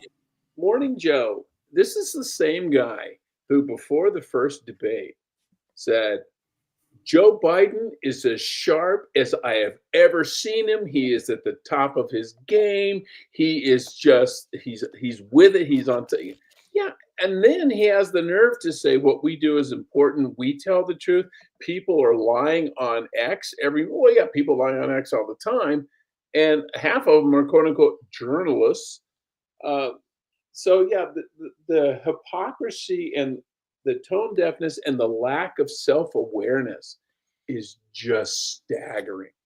It's like, how can you be that stupid and not see how stupid you are? It's like you find another guy's pants on your bed and his shoes under your bed, and your wife comes out flustered and her lipstick's messed up, and you go, and someone goes, hey, I think your wife's screwing around on you. No way. My wife would never do that. Favorite sex position. You're doing great, honey. Just saying. Yeah, absolutely. I mean, come on. Okay, yes, they're lying half the time. You guys are lying all of the time. Which would you rather have? There's a great quote right there from Texas Mom. It matters only for their paychecks. Nailed it. Absolutely nailed it. But anyway, I don't know if you guys have anything else you want to add. Myself, my crystal ball says that this age of citizen journalism just continues to pick up pace. I love the community notes feature that Elon introduced that keeps people, on their feet and honest without being fed bullshit propaganda. And I don't see it changing. I don't see people going back to the mainstream media, because if you look at the chart that shows who trusts the mainstream media, it's for the most part people who are in their 60s and beyond. And the younger you get each generation, the less they trust the mainstream media, and the more they trust people like Tucker Carlson, Joe Rogan, those sort of people, and people like us. And the thing is that whether it's Tucker Carlson, Joe Rogan, or somebody in the middle of the pack like Survival Dispatch News, we don't have a dog in the hunt.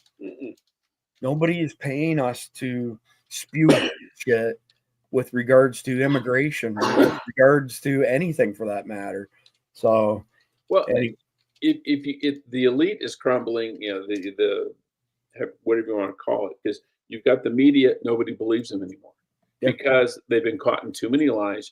You get a James O'Keefe with a hidden camera and a microphone will do more over dinner with some drug, get some girl over dinner with some drug company exec. He'll learn more information in an hour than they'll get in 6 months. Then you've got the political advisors that tell people how to run their campaigns. Well, who's the guy, the conservative guy who was getting people registered to vote in Pennsylvania? Scott Pressler. Yeah. Scott Pressler. He had more of an impact on the election in the country and in Pennsylvania especially than Mark Elias, who gets paid millions of dollars to be this great advisor, political guru. Well, Scott Pressler had more of an impact for $1.50 than Mark Elias did for the millions he collected. It's changing. There's a huge paradigm shift. It's almost like brick and mortar stores when e-commerce kicked in. They're like, oh crap. Yeah, it is a paradigm shift, and it's not going back to the way it was, no matter how much they bellyache over it. And heck, I mean, we just canceled our cable, and I went years without cable until Cindy and I got married. I don't give a crap about anything that's on cable at all. So it's the cable news networks, all of it has zero value as far as I'm concerned. And yet they want to charge you $300 a month, for cable TV and your internet service. I pay for $49.95 a month now for giggy internet, fiber optic giggy. Like, you can't even compare it. But this next one, this stuff cracks me up. I mean, we're back to a major deficiency of testosterone amongst a large portion of our country. So Anthony Blinken, he's a soy boy, right? He's been mocked for holding therapy cry sessions after Trump's win. And it's not just, for his department, it's multiple departments where they're bringing people in. They're probably giving them, cookies and milk and letting them, cry over it. And these sessions right here provide tips and practical strategies for managing stress and maintaining your well-being. Oh, William. So, here's another article on it. Unacceptable that the department accommodates this behavior. House Foreign Affairs member calls for State Department briefing over post-election therapy sessions. So this individual here basically just wrote a scathing article against Anthony Blinken doing this kind of stuff. I mean, for fuck's sake, man the fuck up. Like, pardon my French, but man the fuck up. None of us did you guys have any crying sessions after they stole the 2020 election? You had professional therapy? Yeah. Oh, we didn't have therapy. We had a cry session, but it was tear gas. No. Yeah, fair enough. My therapist was Jack Daniels, Evan Williams, Jose Cuervo, those guys. Fair enough. Those are my therapists. At the end of the day, we have a crisis of masculinity.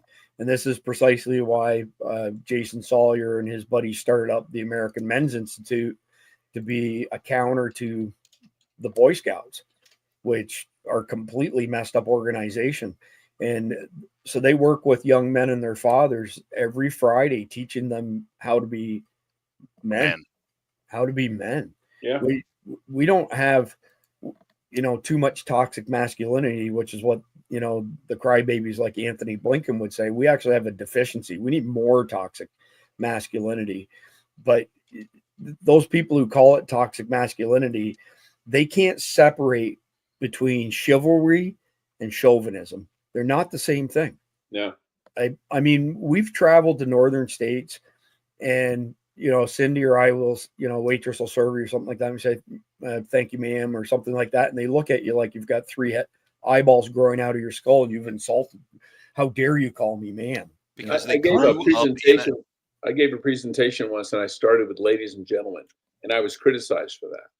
And these two women said, yeah, you should, it makes us feel like we're ladies in waiting or something. And I said, well, I was raised Southern. And as my mom said, all women are ladies until they prove otherwise. So, thank you for the proof. Sorry, I am not changing. Yeah. And so you shouldn't. So this next one here is from Trump's nomination to head the FCC, Brendan Carr.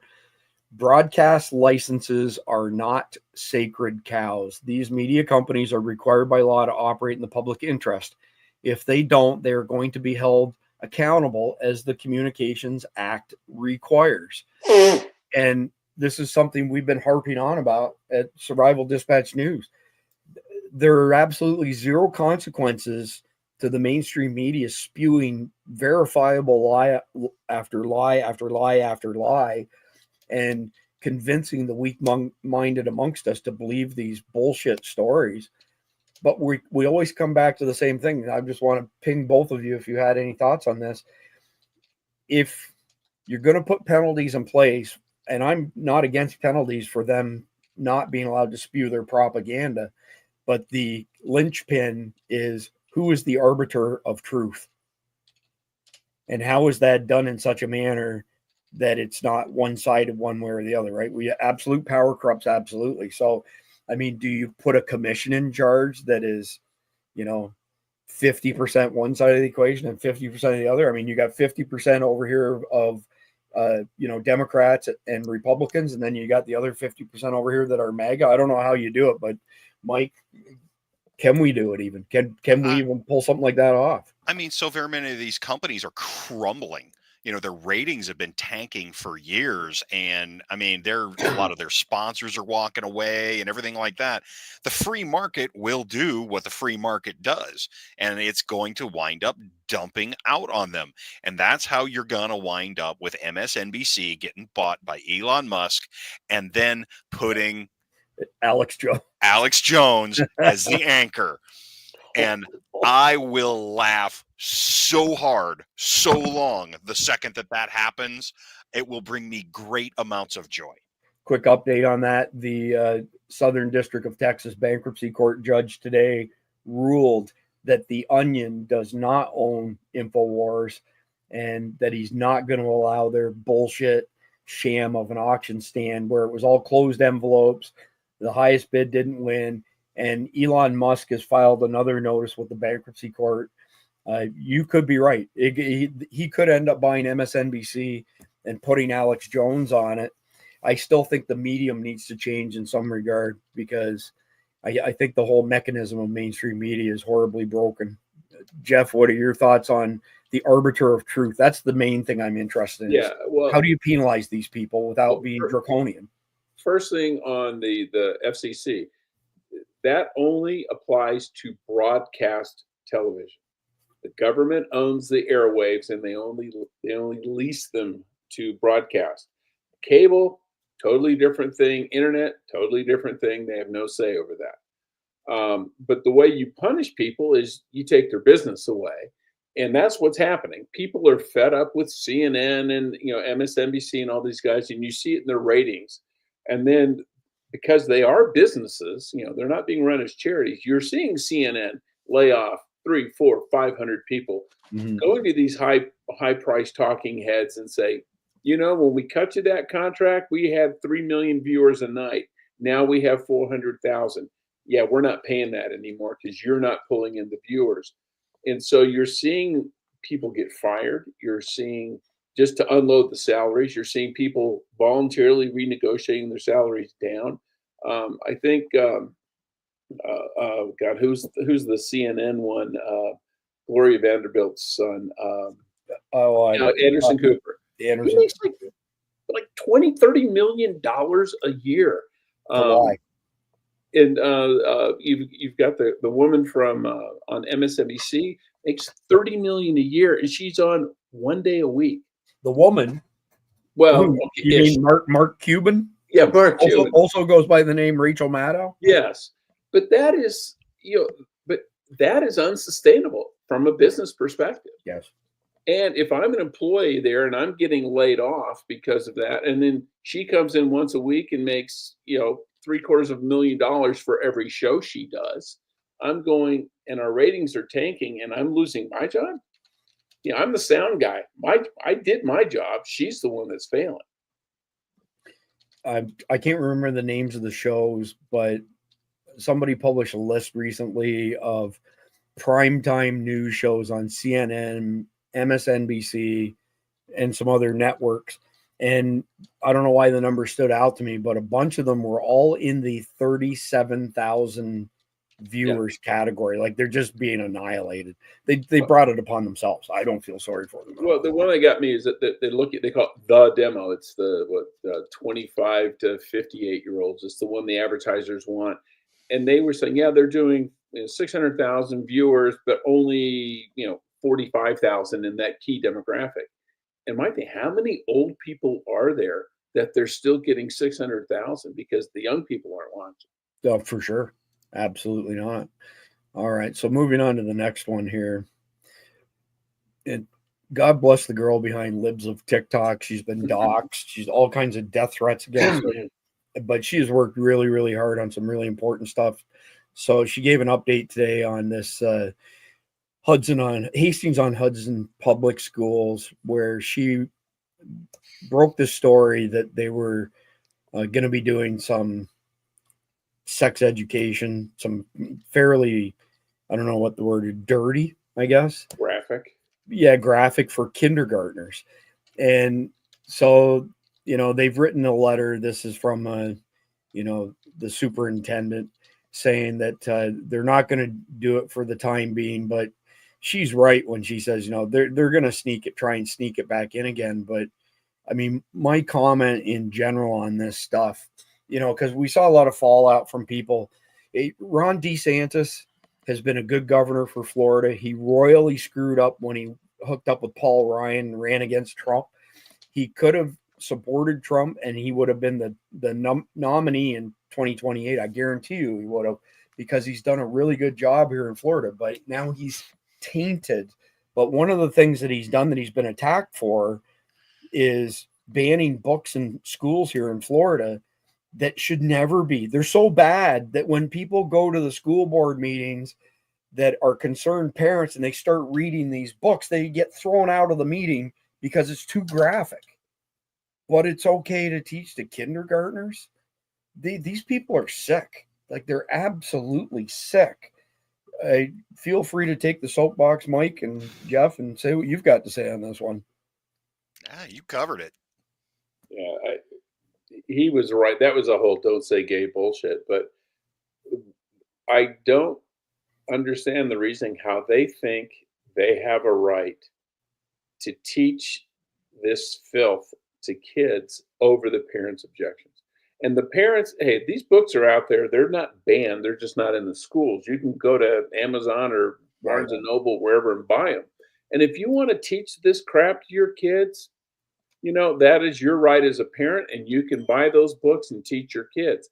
But what you can't do is teach my kids, because I don't want my kids hearing that crap. And nowadays, not my grandkids, but they should be in jail.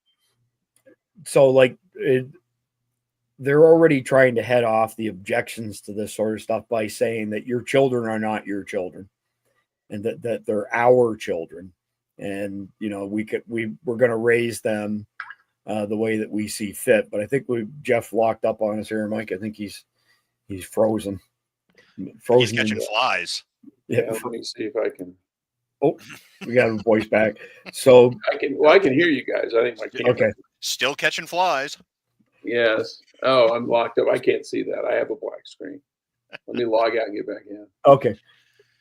So, Mike, while he's doing that, this is a video from somebody on the ground in North Carolina, Western North Carolina, not too far from where you were helping in East Tennessee.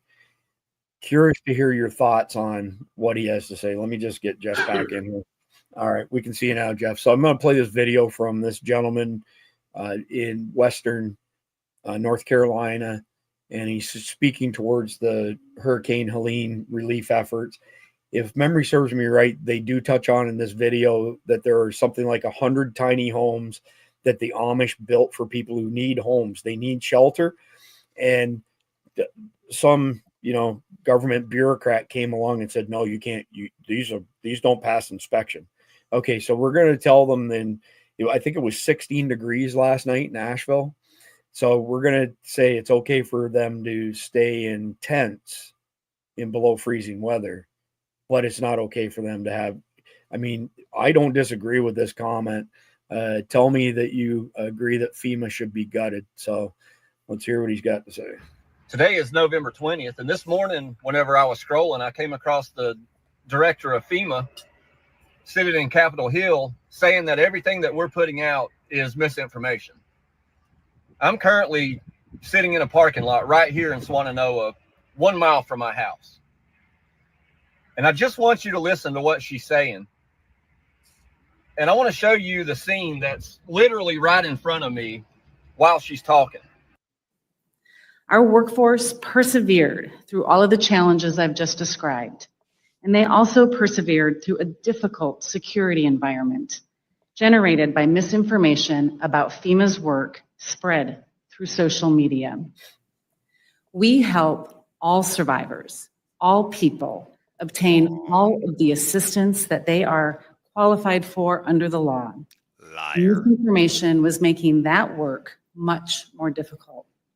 I guess the point of this video is to show you the perspective from someone that lives here in the Swannanoa Valley, a heavily hit area of Western North Carolina, versus the perspective of someone in Washington. I can tell you with confidence that we get requests weekly for tiny homes, trailers, and housing, and we've been able to supply a lot of that because of you. Another thing that I can tell you with confidence is if you go up and down this stretch of the Swannanoa Valley of Western North Carolina, there are no FEMA housing and shelter set up for those heavily affected. I just wanted to put this video out there and let you decide for yourself if this is misinformation or not. The good news of the day is this guy. I don't know who he is, but he stood at the end of this gas station every single day, tipping his hat, trying to raise the morale and the spirits. We love you guys and keep on fighting. Mike, you first, since you participated hands-on in the Hurricane Helene relief efforts. Goose faba. All right, I got to get a little bit of friggin' serenity here because, yeah. Oh, we helped everybody. Bullshit. Absolute lies. 100% lies. And, oh, there was a lot of misinformation. Yeah, you didn't help. You didn't help at all. Okay, yes. So here's the reality of the situation. So FEMA has, on any given day, around 4,500 full-time employees. All right. That's it. They are essentially a planning group, coordination, a Rolodex full of names and numbers, and a checkbook. All right. That's their primary job. The problem is they're not even doing that. Now, they've got about 10,000 reservists, and the vast majority of the people that got deployed into the region were reservists. They didn't know what the hell they were doing. They've got a lot of policies going on behind that are unofficially official policies about don't help Trump folks, things like that. If somebody's got a Trump flag out or anything like that, yeah, don't help them. That turned out to be a real thing. The supervisor that wound up getting fired over that whole thing, she spilled the tea. and came back and said, yeah, no, I'm not taking the fall for this. This is policy. I'm just enacting policy. Yeah, FEMA can burn as far as I'm concerned. Strip it down to the bare nothing and rebuild it. And it should be small. It should be very small. I think that they ought to have about a 2,000 personnel topper on it maximum, and the vast majority of those resources need to go to the state EMAs. Well said, Mike. You want to add to that, Jeff? You're on mute. Yeah, Mike's right. It needs to be gutted. It's just a bureaucracy that does absolutely nothing now.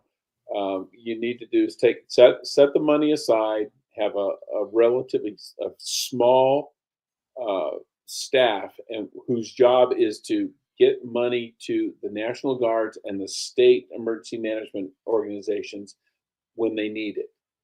FEMA doesn't need to show up in Western North Carolina because there's nothing they can do. Just get the hell out of the way of the people who are doing it. And if anything, they should run interference with other federal government agencies like EPA and Department of Transportation, who keep people from helping because, well, you didn't do that environmental impact study before you built that temporary bridge across the river.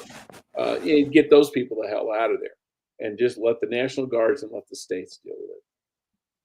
And dude, they put up a gate on that road up to Batcave. A gate? They put up a gate. Why? To keep people from going up the road. That's what bolt cutters are for. Right. Agree, but why would you do that? Angle grinders. Yep, exactly. My watch is beeping. So my watch is beeping. Moving on to the next one here. So we have frequently counseled our audience to pay attention to what's going on in other Western countries. It could be Western Europe, could be Canada, New Zealand, Australia, whatever. The WEF and other globalists typically use those countries as a place to come up with a formula. Then they bring it to California, then they bring it to the rest of the United States. And so if you pay attention to these other countries, it's a harbinger of things to come here, what they're going to try. This video here is from last night, and you have these groups organized that are saying death to Canada, death to the United States, and death to Israel. And let's listen to the video, and then this one it's going to make my watch go off, I guarantee it. Do not wonder how revolution could possibly be done.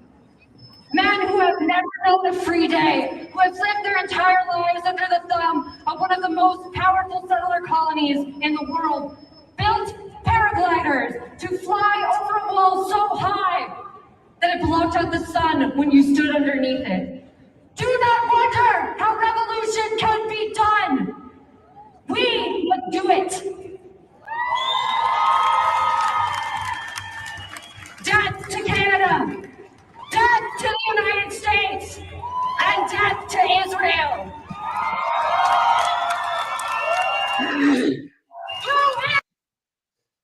Buy Israeli war bonds. That's all I can say. Let them take care of the problem. It's a simple fix. Simple fix. At this point, I can't quite understand. And you know what, Jeff, you are going to be able to address this way better than I am.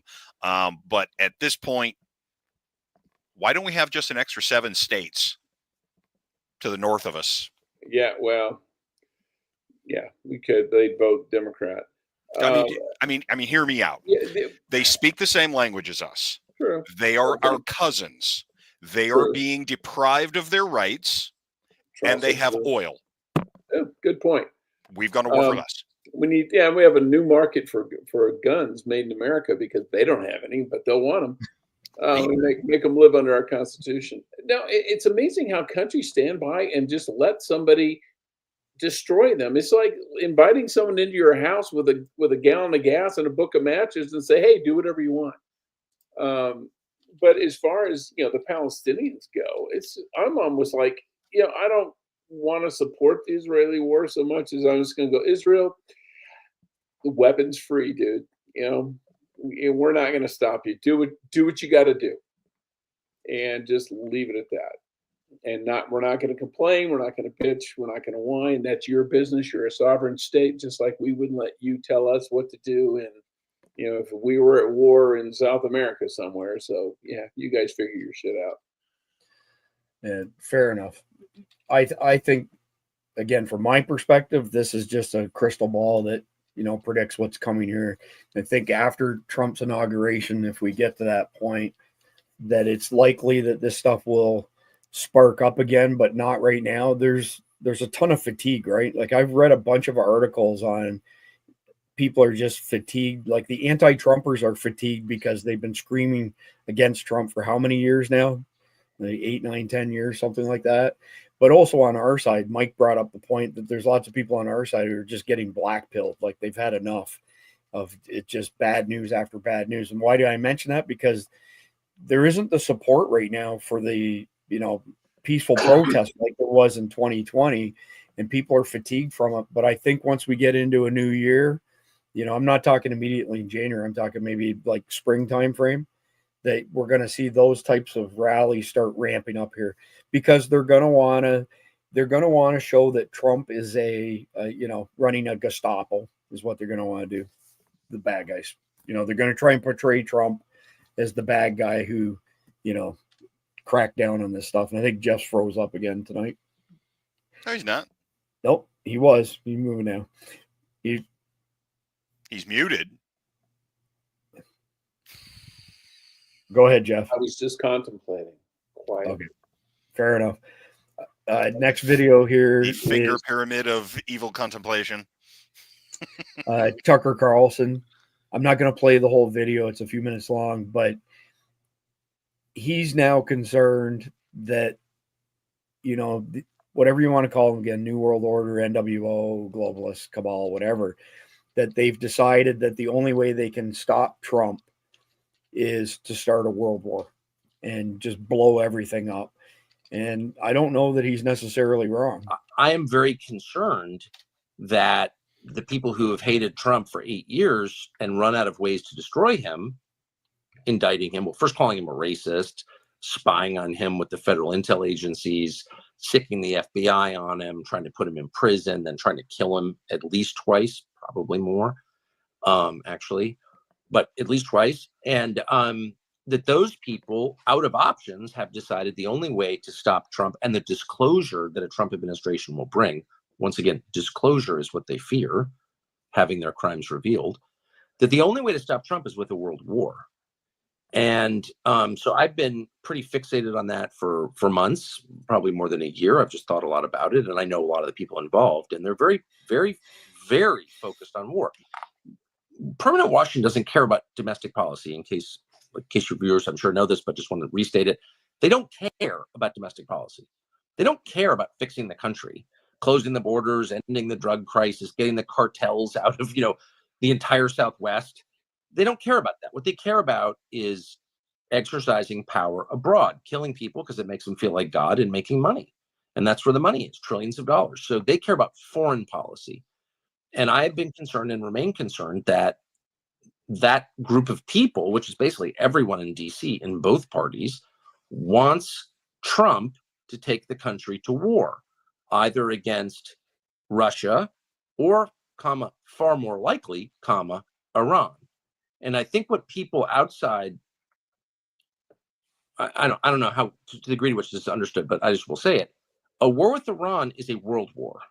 This is not 2002. Iran is now part of a coalition that includes the biggest economies in the world and the largest militaries in the world.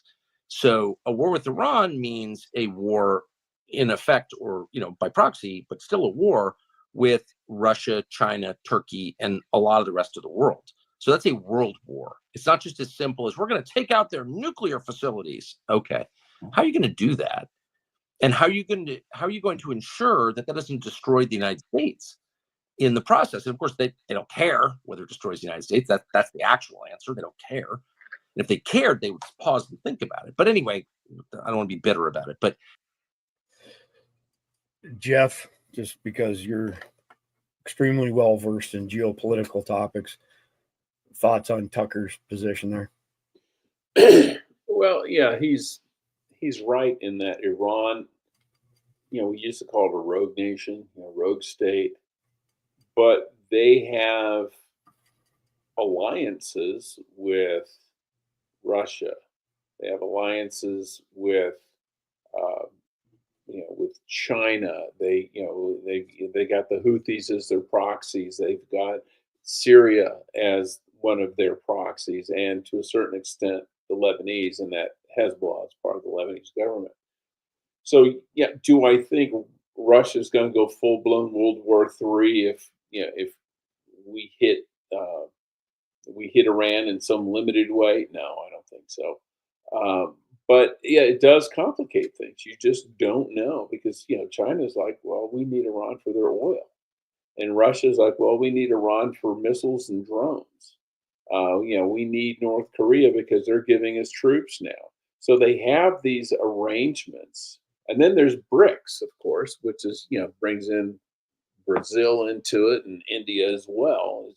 It's more of an economic convenience than an alliance. So it is. Mike, you're on mute. I was going to say, but India is looking at pulling out of BRICS now. Yeah. Oh, I think India is like, there goes the neighborhood. I don't know if this is what I signed up for. But yeah, I worry that the Democrats will do anything to maintain power. And I swear to God, if you nuked DC on January 20th, and they got them to nuke DC on January 20th, and you say, oh my God, we killed 1 million people, and the Democrats would be, yeah, but we got Trump, so it's okay. They're that rabid. Yeah, that's a perfect summary. Mike, do you have anything else you'd like to add to that? No. All right. Jeff. All right. So last word from our other sponsor, Native Path, and their product Native Hydrate, and then we're in the home stretch. My name is Chris Evan, and I'm the CEO of Survival Dispatch. I was a member of our national powerlifting team for many years and won many state, national, and world championships. Even though I'm in great shape for being 55 years old, I am not immune to father time. Most of us feel weaker and make more trips to the bathroom as we get older. U.S. Army research has led to a breakthrough for the #1 water for older Americans. It's not a special sports drink, but a mix with essential nutrients most hydration drinks lack. Keyword, hydration. These nutrients are proven to enhance muscle strength, reduce soreness, and improve bladder health. A Texas doctor leveraged this research and formulated a drink mix to help you stay strong. Click the link below for up to 44% off at nativehydrate.com/dispatch, plus free shipping and a free gift. This is one of the best deals I've seen for high quality BCAA drink mixes. Don't miss this deal. So they sent me a bunch of their products. I blew through it in 8 weeks. I went and bought some for myself. I didn't ask them to send us any more, and did not realize that if you buy any product from those guys, they assign a coach to you, and that coach can work with you on anything that's related to your health, which I thought was pretty awesome at no extra charge, by the way.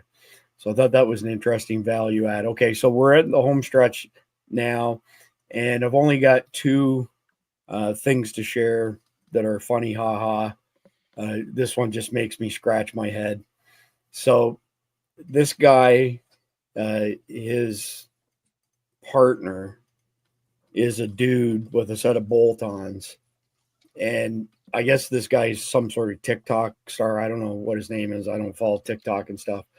But if you're #1, he says that transgender women are better lovers than biological women, and that does not make you gay. Kind of by definition, it does.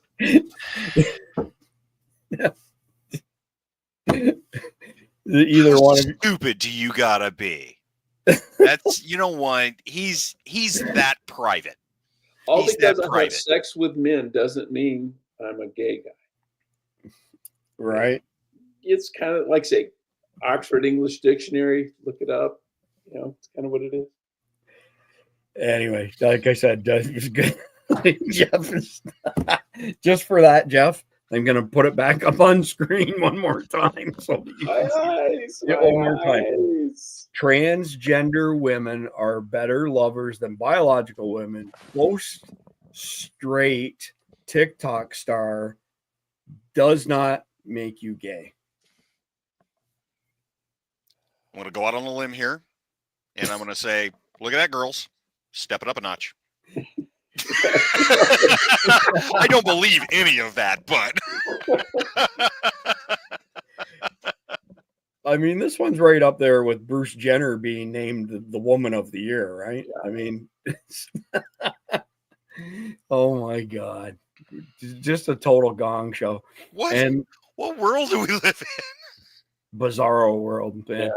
And I found our post from David Hogg. Remind me, how many AR-15s did Jesus own? Not enough to avoid being murdered by his government. That was the best comeback. Yep. Oh man, there's some witty people out there for sure. That is too funny. All right, so homework for our audience. So we always give our audience actionable items that are related to the topic at hand, whatever we've discussed tonight. Essentially, what can you do in light of all the topics? So number one, kind of on the citizen journalism thing, share Survival Dispatch news with your circle and help us spread the truth in this age of citizen journalism.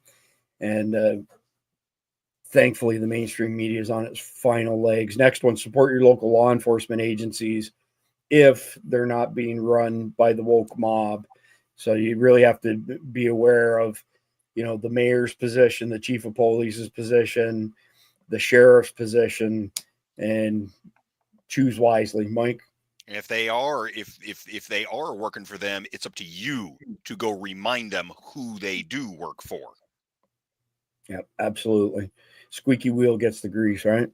And the third one that I have on the list is stand up to the left and let them know that you don't accept their fairy tales, that men can become women and vice versa.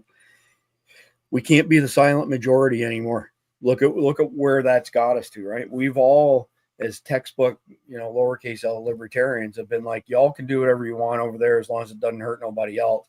And that's part of the reason we're in the current situation that we're in. And we're now at the point where we have a 4-year window to try and save the country. And it's time to stand up for what's right. So I think the pendulum's gone in this direction. I'll let you guys comment on it. But I think in this election cycle, I saw a lot of people who were just like, fuck it. I'm wearing my Trump shirt. I'm putting a Trump sign out front.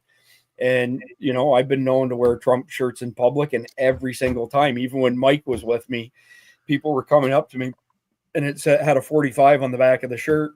And they come up to me and say, hey, that needs to say 47. And this is back in September. So okay. A little bit of reference for everybody in the audience. Chris doesn't walk around wearing one thing of Trump merchandise. No, he's walking Trump billboard when he's out walking around. Good grief, dude. Trump socks, Trump underwear. I don't have Trump underwear. I have Trump running shoes. I have Trump running shoes. I've also got cowboy boots that are done up in the American flag. They're amongst my most favorite. I don't have any Trump underwear, no Trump pants. I got a whole bunch of Trump shirts, a whole bunch of Trump hats. And a Tim Waltz tampon. No, there's none of that going on here. He got the whole box. You're right. All right. So now that we're through that much, just quick plug. If you go to patreon.com/survival dispatch, whether you sign up or not, you get the briefs for all of our episodes. If you do sign up, you get an invite to our private signal chat.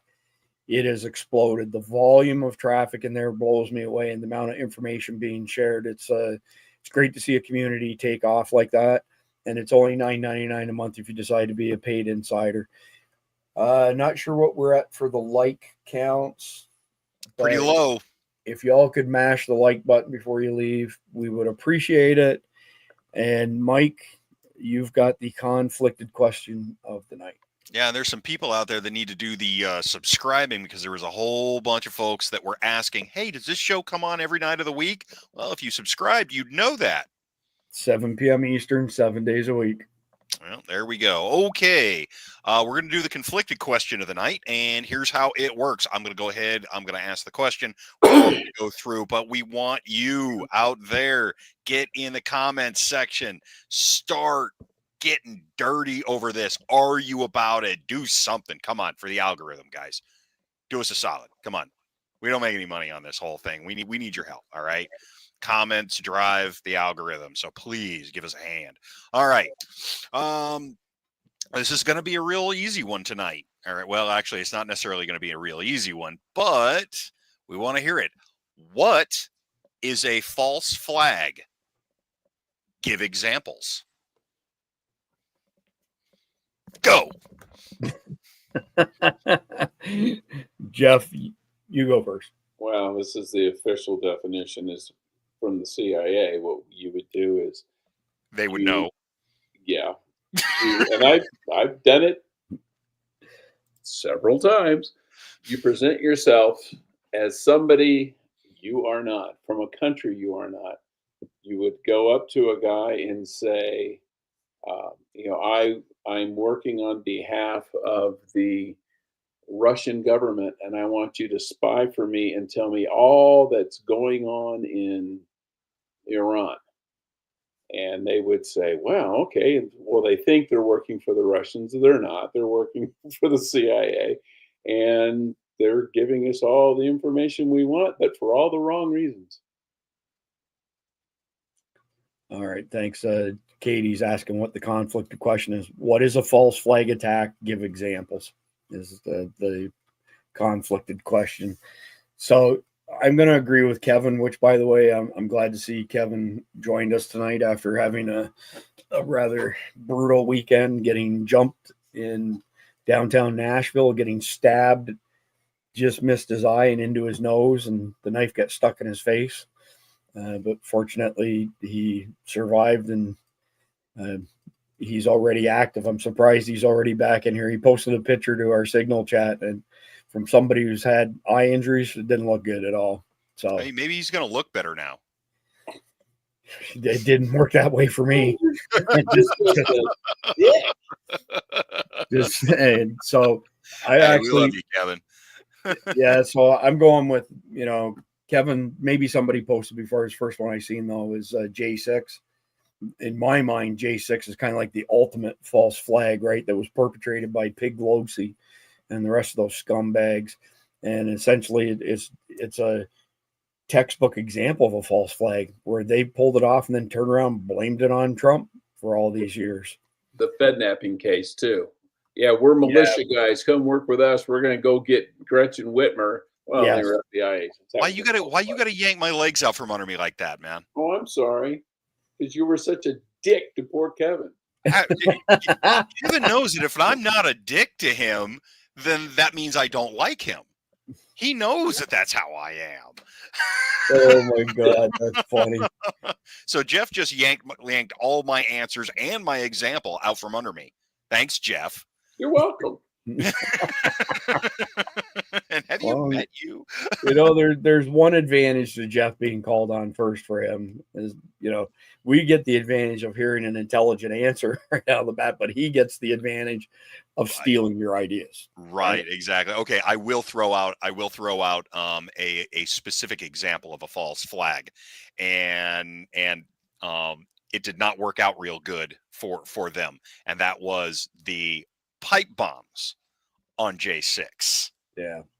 Yeah, and like if you're not familiar with it, like the entire EOD community all went, wait a minute, that's some bullshit. That is a training aid that is sitting on every frigging bomb squad in America's training shelf. Yeah, and woof, that shit just disappeared overnight. Ooh, weird. There you go. All right. Well, I appreciate y'all's time. We will be back at 7 p.m. Eastern tomorrow night with Glenn and Eric Meter from Privacy Academy. And we're going to be covering some stuff as far as protecting your information online is concerned. Other than that, please like, share, comment, and subscribe. God bless America.